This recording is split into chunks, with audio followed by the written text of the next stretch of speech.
ঘরে ভালো মন্দ কিছু রান্না হলে যেন সবার আগে প্রিয় মানুষটার কথাই মনে পড়ে।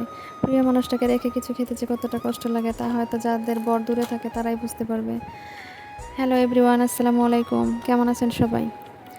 আমার বর যেহেতু কাজের সুবাদে বেশিরভাগ সময় বাইরে থাকে, তাই দেখা যায় ওকে নিয়ে আমার সবসময় খুব একটা ভালো মন্দ করে খাওয়া হয় না। তো গতকাল আসছে দুদিনের জন্য, তাই ভাবলাম আজকে ভালো একটা কিছু রান্না করি। তাই রাত্রেবেলায় চলে আসলাম রান্নাঘরে এটা গরুর মাংস রান্না করতে। তো আজকে মাংসের পরিমাণটা একটু বেশি নিয়েছি।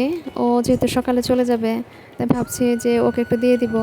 ও তো সবসময় হচ্ছে হোটেলেই খায়, তো হোটেলে খাবার খেতে খেতে দেখা যায় ওরও রুচি নষ্ট হয়ে গেছে। একটু মাংস দিয়ে দিলে হয়তো দু একবার খেতে পারবে।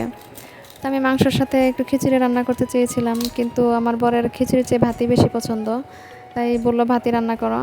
তাই আমি আরেক চুলায় ভাত দিয়ে দিলাম, আর এদিকে আমার মাংসটাও প্রায় রান্না শেষ। তাই তো মাংসটা হয়ে এলে ওর জন্য বাটিতে আলাদা আলাদা করে একটু তুলে রাখলাম। এটাকে আমি ডিপ করে ওকে সকালবেলা দিয়ে দিব। তো এই ছিল আজকের আমার ছোট্ট একটি ভিডিও। কেমন লাগলো আপনাদের অবশ্যই কমেন্ট করে জানাবেন।